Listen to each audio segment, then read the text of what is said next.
नमस्कार। आज हम आपके समक्ष हिंदी व्याकरण को लेकर उपस्थित हुए हैं। आज से हम हिंदी व्याकरण पर बात करेंगे और हिंदी व्याकरण को समझने की कोशिश करेंगे। चूँकि व्याकरण एक नियमबद्ध पद्धति है, उसका एक मानक स्वरूप है। हिंदी साहित्य अपने आप में प्रासंगिक या एक तरीके से स्थान रखती है, उसी तरीके से व्याकरण का भी एक अपनी मानकता है, अपना एक स्थान है। तो हिंदी व्याकरण को जानने के बाद हम यह जान पाते हैं कि किस तरीके से हिंदी का एक अपना व्याकरणिक विधान है, किस तरीके से हिंदी साहित्य वैज्ञानिक स्वरूप को कहीं न कहीं ग्रहण करते हुए, वैज्ञानिक स्वरूप को कहीं न कहीं अपने अंदर समेटे हुए दिखाई पड़ती है। तो हिंदी साहित्य इस तरीके से समृद्ध बनने में या विविध स्वरूपों को कहीं न कहीं अपने लेखन का माध्यम बनाने में जो महती भूमिका निभा पाती है, उसमें हिंदी व्याकरण की अपनी एक मानकता है, हिंदी व्याकरण का अपना एक स्वरूप है। चूंकि हिंदी व्याकरण पर बात करने से पूर्व हमें हिंदी को एक नज़र देख लेने की ज़रूरत महसूस होती है कि हिंदी क्या है, और तत्पश्चात हम व्याकरण पर बात करते हुए आगे हम हिंदी के व्याकरण को जानने की कोशिश करेंगे। हिंदी को जानते हुए हम यह हम बखूबी कह सकते हैं कि हिंदी एक भाषा है जिसके माध्यम से हम अपने अंदर उत्पन्न भावों एवं विचारों को एक दूसरे तक व्यक्त कर सकते हैं, कर पाने में सक्षम हो पाते हैं, तथा दूसरों के भाव एवं विचारों को हम बखूबी समझ पाते हैं। कहने का तात्पर्य यह है कि हिंदी एक एक अभिव्यक्ति का माध्यम है, यानी एक भाषा होने के नाते जब जो चीज़ हम अपने दैनंदिन क्रियाकलापों में, जो रोज़मर्रा के जीवन में या समाज में, परिवार में, उन सभी क्रियाकलापों को एक दूसरे के समक्ष रखने या एक दूसरे के जो हाव भाव हैं, जो विचार हैं, उनको अपने पास लाने या आत्मसात करने में जिस माध्यम का प्रयोग करते हैं, जिसकी भूमिका हमें देखने को मिलती है, वो हिंदी है। चूँकि एक भारत में हम रहते हैं, भारत के एक विविध क्षेत्र की जो भाषा है वो हिंदी ही देखने को मिलती है, जो अभिव्यक्ति का माध्यम बनती हुई नज़र आती है। तो हिंदी के माध्यम से हम अपने विचारों को, हम अपने भावों को अभिव्यक्त कर पाने में कहीं न कहीं सुदृढ़ हो पाते हैं, कहीं न कहीं आसान महसूस कर पाते हैं। हिंदी हमारी मातृभाषा है तथा इसकी लिपि देवनागरी है। हम सब जानते हैं कि चूँकि हम जो अपने मिट्टी से जुड़ते हैं या हम अपने दैनंदिन क्रियाकलापों में जिस बोली या भाषा का प्रयोग करते हैं, जिस रहन सहन में जीते हैं और जिसमें कहीं न कहीं अपनी अभिव्यक्ति को प्रधानता देते हैं, वो हिंदी है। यही कारण है कि हिंदी को मातृभाषा का स्थान प्राप्त है, और इसकी जो लिपि है जिसमें हम इसका लेखन कार्य करते हैं, जिसमें इसके लिए जो अक्षर निर्मित किए गए हैं, जो चिन्ह निर्मित किए गए हैं, वो देवनागरी है। वही लिपि को देवनागरी लिपि कहा जाता है। तो ये हिंदी की लिपि जो स्थानित है, जो मानक बनाई गई है, जिसको कहीं न कहीं विद्वानों ने स्थान ग्रहण कराया है, वो देवनागरी है। प्रत्येक देश की पहचान उस देश की भाषा और संस्कृति से होती है, अतः हिंदी भारतीय संस्कृति और संस्कारों की परिचायिका है। यह कहना बिल्कुल कोई गलत नहीं होगा कि जो भारतीय संस्कृति और सभ्यता की एक मानकता है, जो उसकी अपनी पहचान है, वह हिंदी के माध्यम से ही है, क्योंकि हम हिंदी को ही जीते हैं, हिंदी में ही अभिव्यक्ति प्रदान करते हैं, हिंदी में ही अपने भाव, विचार और संस्कृतियों का कहीं न कहीं आदान प्रदान करते हैं। हम अपने जितने भी तीज त्यौहार होते हैं, जितने भी रोज़मर्रा के जीवन के क्रियाकलाप होते हैं, जितने भी हम दैनंदिन जो कहीं न कहीं जीवन के आवश्यक चीज़ें हैं, वो सभी कुछ घटित होते हुए या कहीं न कहीं अभिव्यक्त करते हुए हिंदी में ही नज़र आते हैं। तो इस तरीके से हिंदी जो हमारे देश की जो मानकता है, जो हमारे देश की एक पहचान है, उसको बताते हुए नज़र आती है।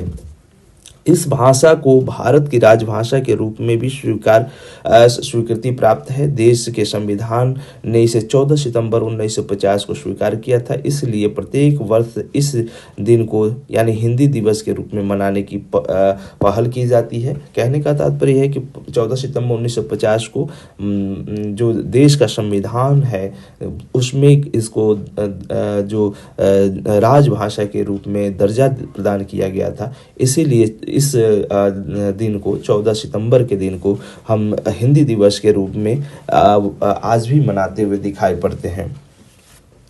हिंदी सर्वाधिक वैज्ञानिक भाषा है, अर्थात यह जैसे बोली जाती है उसी प्रकार से इसका लेखन कार्य भी किया जाता है। वैज्ञानिक भाषा वही होती है जिस तरीके से हिंदी को देखने को मिलती है कि हिंदी की अपनी एक पहचान है कि हम जिस तरीके से इसका उच्चारण करते हैं, जिस तरीके से इसको बोलते हैं, उसी तरीके से इसका लेखन भी हम करते हुए देख पाते हैं। तो इसके लिए एक नियम है, एक बद्धता है, एक कहीं ना कहीं परिपाटी है। यही परिपाटी इसे वैज्ञानिक बनाने में अपनी महती भूमिका निभाते हुए दिखाई पड़ती है। वर्तमान समय में भी इसकी प्रासंगिकता को देखकर हम यह समझ पाते हैं कि हिंदी विविध स्वरूपों में किस तरीके से समृद्ध है। जैसे सोशल मीडिया की भाषा के रूप में आज वर्तमान समय में सोशल मीडिया की प्रासंगिकता, सोशल मीडिया का प्रभाव बखूबी देखा जा सकता है। इसमें Twitter, WhatsApp, Facebook, YouTube, Telegram, Instagram, ये जो स्रोत हैं जो कहीं ना कहीं सोशल मीडिया को समृद्ध बनाते हैं, उन स्रोतों में जो कहीं ना कहीं वार्तालाप का जो क्षेत्र है, जो लेखन या अभिव्यक्ति का जो क्षेत्र है, वो क्षेत्र आज हिंदी ने ग्रहण कर रखा है। हिंदी इसमें बखूबी अपनी भूमिका निभाते हुए दिखाई पड़ रही है। पत्र पत्रिकाओं की, वो अखबारों की भाषा भी आज हिंदी को ही प्रधानता प्रदान की जा रही है। ज़्यादा से ज़्यादा जो पाठक वर्ग है ये इसी हिंदी को ही पसंद करता है। हिंदी में ही ज़्यादा से ज़्यादा पत्र पत्रिकाएं प्रकाशित की जाती हैं। विज्ञापन व इश्तहारों की जो भाषा हमें देखने को मिलती है वो भी कहीं ना कहीं हिंदी को ही प्रदान किया जाता है। टीवी चैनल है जिसमें न्यूज़ या धारावाहिक कहीं ना कहीं प्रस्तुत किए जाते हैं, उनकी भी भाषा हिंदी है।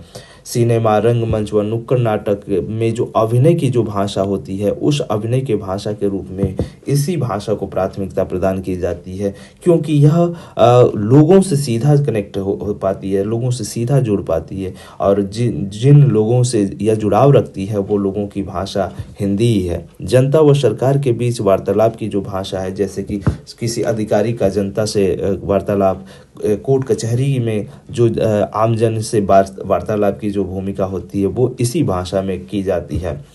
ज्ञान विज्ञान के अन्य जो अभिव्यक्ति हैं, जैसे मोटिवेशनल है, प्रवचन है, उपदेश है, या चिंतन का कोई और स्रोत है, तो उनमें भी कहीं ना कहीं हिंदी को ही प्राथमिकता प्रदान की जाती है, हिंदी को ही मान्यता प्रदान की जाती है कि ये भाषा ही कहीं ना कहीं स्रोत बनती है। आज के व्यापक जो युवा पीढ़ी है, जो व्यापक संरचना रखती है, जिसमें कहीं ना कहीं इसका अपना स्थान बिंब है, जिसमें कहीं ना कहीं अभिव्यक्ति का स्रोत बन पाता है, उस अभिव्यक्ति के स्रोत में हिंदी की अपनी एक मान्यता है, हिंदी की अपनी एक पहल है। तो इसको हम बखूबी देख पाते हैं और समझ पाते हैं कि किस तरीके से हिंदी अपनी एक मान्यता रखते हुए दिखाई पड़ती है।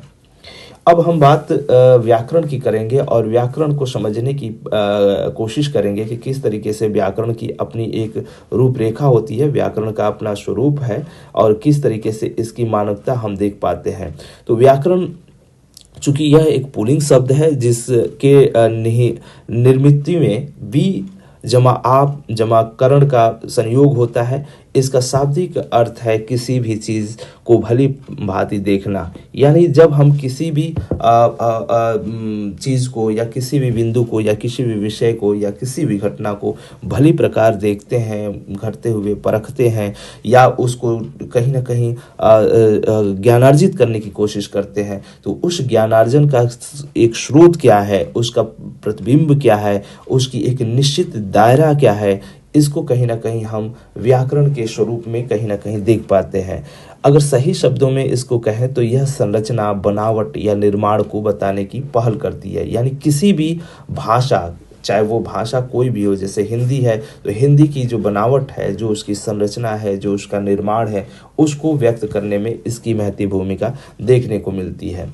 चूंकि व्याकरण का सीधा सीधा अर्थ है टुकड़े टुकड़े करना, यानी छोटे छोटे पार्ट में किसी भी चीज़ को बांटना। तो इस तरीके से जो भाषा होती है, भाषा के मौखिक व लिखित रूपों को के सभी अंगों को, चाहे वो अंग ध्वनि का हो, चाहे वो वर्ण का हो, चाहे वो शब्द का हो, चाहे वो वाक्य का हो, सबको अलग अलग करके उनके शुद्ध व अशुद्ध रूपों का ज्ञान करना ही व्याकरण कहलाता है। यानी जब किसी भी भाषा के छोटे छोटे रूपों पर एक एक बिंदु को लेकर जब बातचीत की जाती है, जब उसको समझने की कोशिश की जाती है, तो यही समझने की कोशिश व्याकरण कहलाती है। व्याकरण वह शास्त्र होता है जिसके द्वारा हम भाषा के शुद्ध नियमों की जानकारी प्राप्त करते हैं, अर्थात शुद्ध बोलना, शुद्ध लिखना तथा शुद्ध पढ़ना, ये इसकी पहल हम व्याकरण के माध्यम से ही कर पाते हैं। कुल मिलाकर यह कहा जा सकता है कि व्याकरण वह विधा है या वह विद्या है जिसके अंतर्गत बोलचाल व साहित्य के प्रयुक्त भाषा के स्वरूप, उसके गठन, अवयवों के प्रकार, उनके पारस्परिक संबंधों, रचना विधान एवं रूप परिवर्तन की विवेचना हम आसानी से कर पाते हैं। तो किसी भी भाषा के स्वरूप को, उसके गठन को, उसके अवयवों के प्रकारों को या उसके आपसी संबंध को, उसमें हो रहे परिवर्तन को जानने की जो भी पहल अगर हम जिस प्रकार से कर पाते हैं, जिस माध्यम से कर पाते हैं, तो वो माध्यम व्याकरण कहलाता है। तो व्याकरण के जो स्वरूप हैं उसको हम भली प्रकार यहाँ देखते हैं और समझते हैं कि किस तरीके से वो भाषा के स्वरूप को बताने में महत्वपूर्ण भूमिका निभाता हुआ दिखाई पड़ता है। किसी भी भाषा की प्राकृतिक रूप से लेकर कृत्रिम रूप तक के बड़े इकाई तक की जानकारी हम व्याकरण से कर पाते हैं। यानी जो मूल स्रोत होता है, जैसे कि किसी भी व्याकरण का मूल स्रोत वर्ण व्यवस्था होती है, यानी वर्ण विचार होता है, वर्णों पर जानकारी प्राप्त करना होता है। वो प्राकृतिक स्रोत है जहाँ से कहीं ना कहीं व्यक्ति का जो भाव अभिव्यंजना है, जिसमें हम भाषा को इंगित करते हैं, जैसे हिंदी भाषा है तो उसकी वर्ण व्यवस्था ही सबसे मूल होती है, प्राकृतिक होती है। और उस प्राकृतिक को और हम नीचे जाते हैं तो उसमें ध्वनि की महती भूमिका होती है, उसको हम आगे अभी देखेंगे। तो वर्ण के जो प्राकृतिक स्वरूप है, जो भाषा का प्राकृतिक रूप है, उससे लेकर जब कृत्रिम रूप तक हम आते हैं तो उसकी जानकारी या उसकी पहल करना, उसके विषय में एक एक चीज़ों की जानकारी रखना, यही कहीं ना कहीं जो व्याकरण है उसको बताने की कोशिश करता है। व्याकरण के कुल 3 अंग होते हैं। इन्हीं 3 अंगों को लेकर अध्ययन किया जाता है। एक वर्ण व्यवस्था या वर्ण विचार, शब्द व्यवस्था या शब्द विचार, और तीसरा है वाक्य व्यवस्था या वाक्य विचार। कहने का तात्पर्य यह है कि व्याकरण में इन्हीं तीनों स्रोतों के माध्यम से, चाहे वर्ण हो, चाहे शब्द हो, चाहे वाक्य हो, इन विचारों के माध्यम से, इसी व्यवस्था के माध्यम से हम व्याकरण के स्वरूपों को भली प्रकार समझते हैं और किसी भी भाषा की जानकारी हम मुकम्मल तौर पर कर पाते हैं। व्याकरण में सबसे छोटी इकाई वर्ण होती है। यह पहले भी हम बता चुके हैं कि सबसे छोटी इकाई वर्ण होती है, लेकिन वर्णों का निर्माण ध्वनि से होती है, क्योंकि ध्वनि ही मुख से उच्चरित होती है और इसी उच्चरित रूप को जब तक हम नहीं समझ जाते तब तक वर्ण की जानकारी हमें नहीं हो पाती है। इसीलिए ध्वनि व्यवस्था को जानने की पहले ज़रूरत होती है, तब तत्पश्चात वर्ण व्यवस्था को जानने तो हम अच्छे तरीके से, एक क्रमबद्ध तरीके से समझ पाते हैं।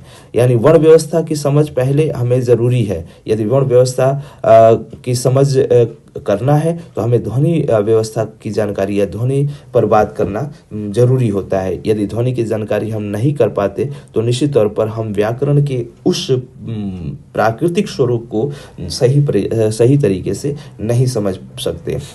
अब ध्वनि क्या होती है, ध्वनि व्यवस्था क्या होती है, एक नज़र इस पे देखने की कोशिश करते हैं और तत्पश्चात हम वर्ण व्यवस्था पर बात करेंगे। और पहले ध्वनि क्या होती है, ध्वनि के क्या स्वरूप हैं, किस तरीके से मानव में भाषा को इंगित कराने में जो प्राकृतिक स्वरूप है वो ध्वनि के रूप में किस तरीके से देखने को मिलती है। तो ध्वनि को यदि समझते हैं तो ध्वनि एक तरंग है जिसका उद्भव वायु के मार्ग में होने वाले अवरोधों से होता है। वायु एक माध्यम है।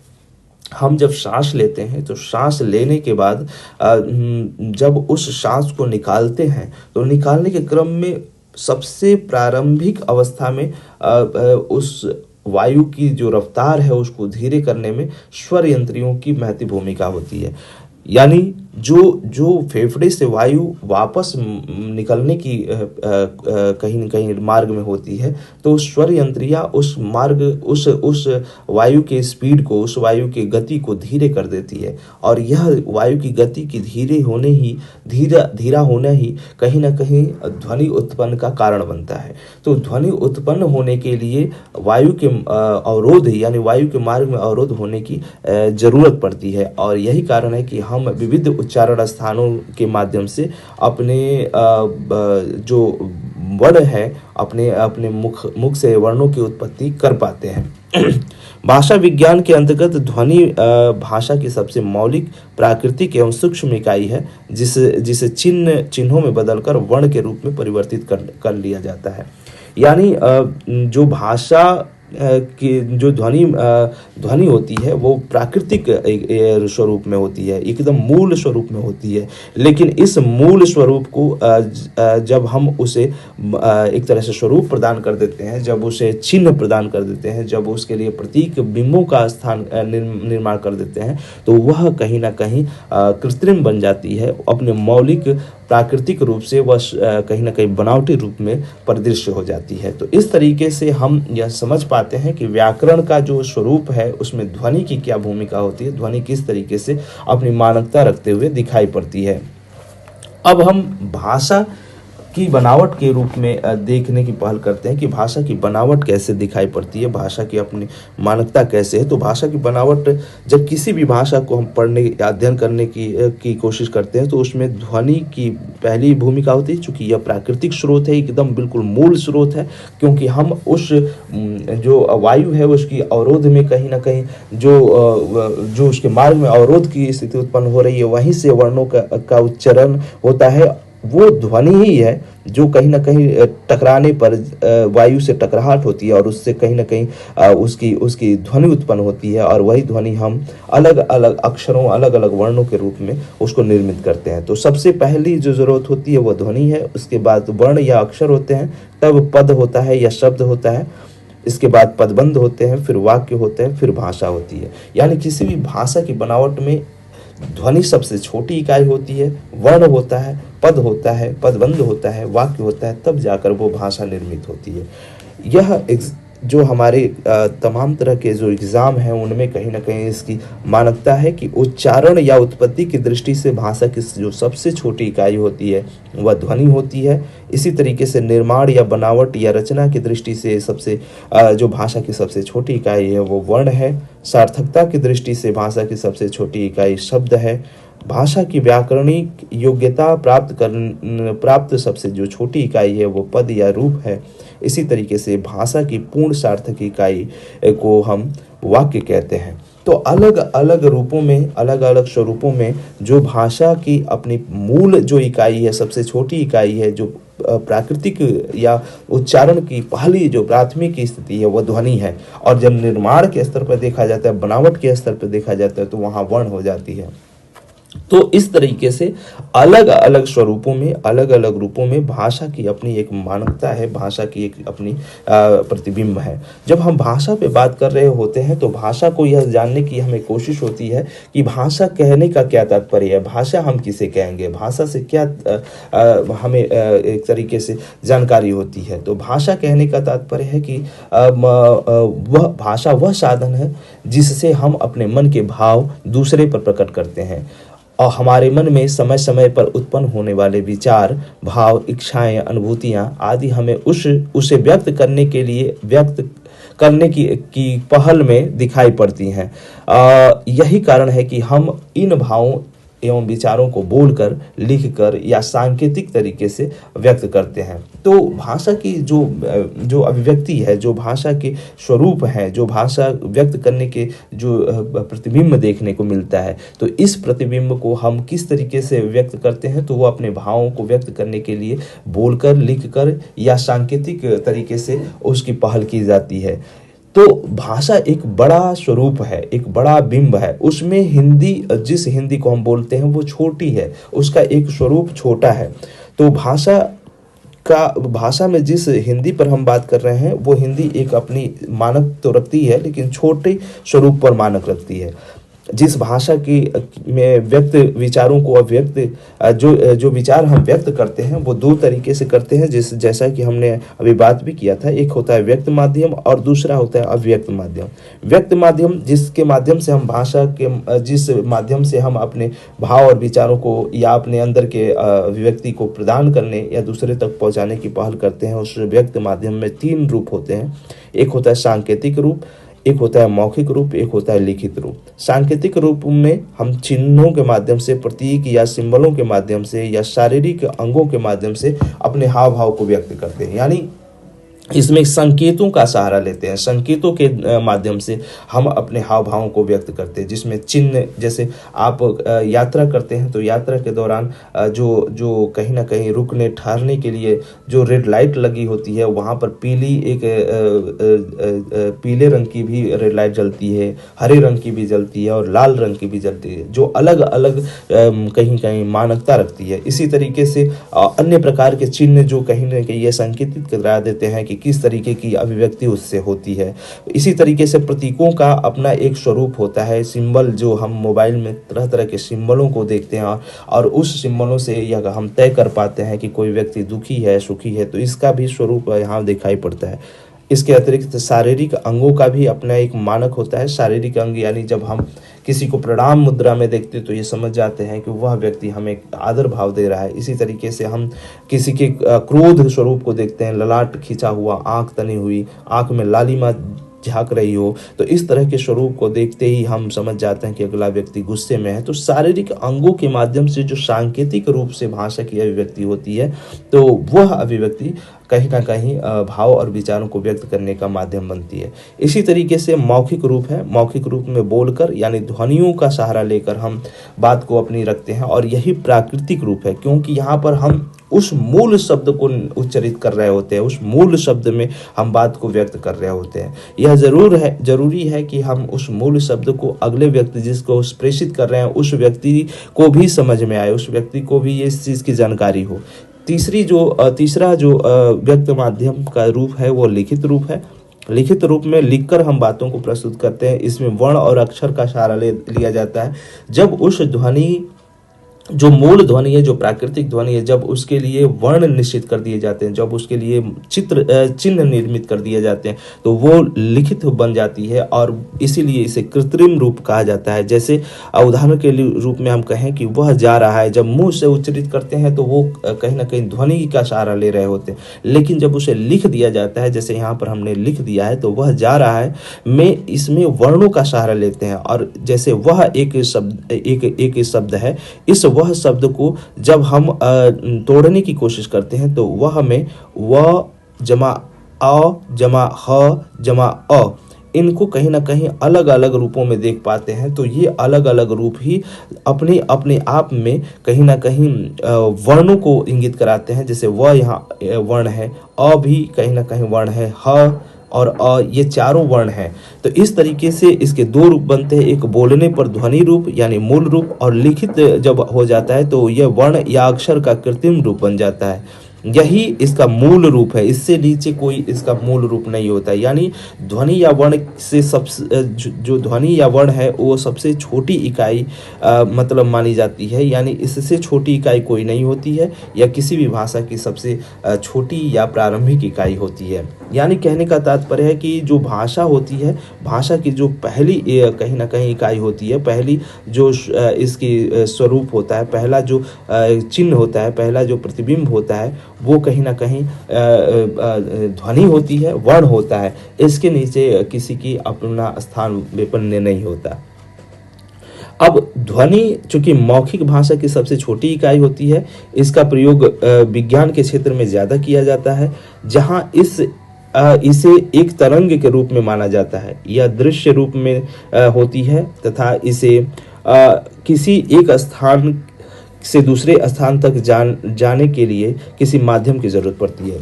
चूँकि हम जानते हैं, अभी हमने बात भी किया था कि जब हम माध्यम की बात करते हैं तो माध्यम में वायु को लिया था, और वायु हमारे जो ध्वनि है, हमारे अंदर से ध्वनि को उत्पन्न कराने में अपनी महत्वपूर्ण भूमिका निभाते हुए दिखाई पड़ती है। यानी ध्वनि को एक स्थान से दूसरे स्थान तक पहुंचाने में तथा इससे कहीं न कहीं हमें वर्णों को उत्पन्न कराने में कहीं न कहीं जो भूमिका निभाती है वो वायु होती है, और वह वायु जो फेफड़े से बाहर निकलती है वो होती है।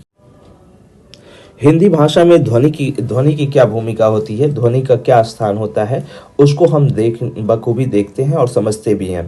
क्योंकि हिंदी भाषा में ध्वनि मुख के विभिन्न हिस्सों या उच्चारण स्थानों से वर्णित होती है। जो वर्ण या वर्णों का समूह उच्चरित होते हैं उन्हीं को ध्वनि कहते हैं। यहाँ ध्वनि को उच्चरित करने में वायु माध्यम की भूमिका के रूप में कार्य करती है। चूँकि हम बखूबी जानते हैं कि जो वायु होती है जब वह फेफड़े से बाहर निकलती है तो सबसे पहले उसे स्वर यंत्री, यहाँ पर आप चित्र में बखूबी देख पाते हैं कि किस तरीके से अवरोध उत्पन्न हो रहा है। यानी जब वायु को कहीं ना कहीं अंदर वायु प्रवेश करती है नाक से या मुख से, तो अंदर जब वायु जाती है तो वायु के जाने में किसी प्रकार की कोई अवरोध की स्थिति नहीं बनती। लेकिन जब वायु बाहर की तरफ निकलती है तो यहाँ पर काकल की जो स्थिति दिखाई पड़ती है, जो स्वर यंत्री होती है उस स्वर यंत्री से टकराती है, और वायु के टकराने पर इसके जो मार्ग है जिसमें वो तेजी होती है, जो गति होती है वो धीरे हो जाती है, और पुनः यह धीरे धीरे इस मार्ग से होते हुए चलती है। तत्पश्चात सबसे पहले इसको जो उच्चारण स्थान प्राप्त होता है जहाँ से उच्चरित होती है वो है कंठ। यानी कंठ जो हमारे गले में दिखाई पड़ता है वहाँ से सबसे पहला स्थान निर्मित होता है, यानी उच्चारण का जो पहला स्थान है वो कंठ है। तत्पश्चात इसके बाद इसमें जो भूमिका देखने को मिलती है वो कौवा, घंटी, कौवा या सुंडिका, इसकी भी एक महत्वपूर्ण भूमिका होती है। आप अक्सर देखते होंगे कि एक गले में जब मुख से आप देखेंगे तो गले के अंदर एक लटकी हुई संरचना दिखाई पड़ती है, उसी को हम घंटी या कौवा कहते हैं। इसके ऊपर जैसे ध्वनि पहुंचती है तो दूसरा जो उच्चारण स्थान होता है वो कोमल तालु होता है। कोमल तालु के आगे मूर्धा दिखाई पड़ता है, तत्पश्चात जो कठोर तालु है वो देखने को मिलता है। इसी के आगे बढ़ने पर जो तालु का और दांत के बीच का जो प्रारंभिक बिंदु है वो वस्य या मसूड़ा कहलाता है। तत्पश्चात जो दंत, जहाँ दांत हमारे बंधे हैं वो दंत है। उसके बाद जो वायु का अंतिम जो स्रोत होता है वो ओष्ठ होता है, और इसी तरीके से ये विभिन्न उच्चारण स्थानों से होते हुए जो वायु बाहर निकलती है, और यही वायु कहीं ना कहीं हमारे लिए हमारे अंदर उच्चारण स्थानों को उत्पन्न कराने में, उच्चारण स्थानों को द्रष्टव्य कराने में अपनी महत्वपूर्ण भूमिका निभाती है। चूँकि कहीं ना कहीं हम जब उच्चारण स्थानों पर बात कर रहे होते हैं, ध्वनि पर बात कर रहे हैं, तो ध्वनि यंत्र, ध्वनि तंत्र या वाग यंत्र या स्वर तंत्री, इसी का कहीं ना कहीं स्वरूप हम यहाँ देख पाते हैं। कहीं ना कहीं इसी को अलग अलग नामों से जान पाते हैं। तो उच्चारण स्थानों पर जब हम एक नज़र डालते हैं कि किस तरीके से किस क्रम में सारी चीज़ें चलती है, तो कंठ पहले आता है।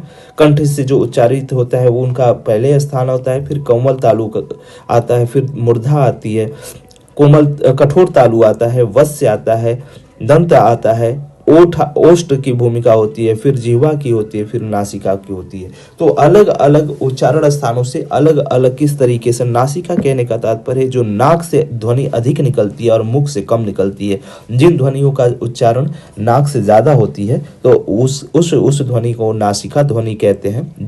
जीवा की महती भूमिका होती है। कुछ ऐसे वर्ण हैं, कुछ ऐसे भी जो अक्षर हैं, वर्ण हैं, जिनकी उत्पत्ति जिह्वा से ही ज्यादा देखने को मिलती है, जिह्वा के ही प्रयोग से होती है। तो इस प्रकार के जो भी वर्ण दिखाई पड़ेंगे वो जिह्वा मूलक होंगे, जिनको हम अध्ययन भी करेंगे।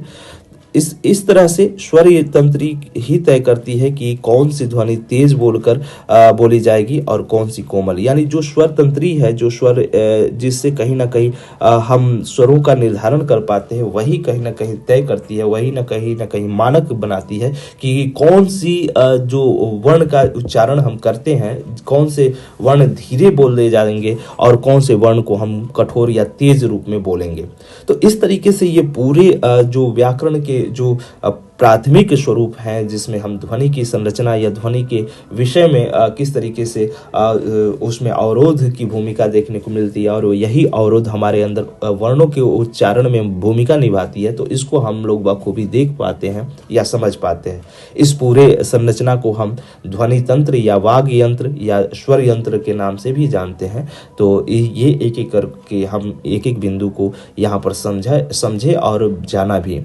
तो इसलिए इस तरह से हम आज की क्लास को यहीं विराम देना चाहेंगे, और इसी उम्मीद के साथ कि आप इस क्लास से ज्ञान अर्जन करते होंगे। तो हम यह आपसे एक बार निवेदन करते हैं कि आप यदि इस चैनल को सब्सक्राइब नहीं किए हैं तो सब्सक्राइब करना तथा अपने अन्य मित्रों तक शेयर करना न भूलें।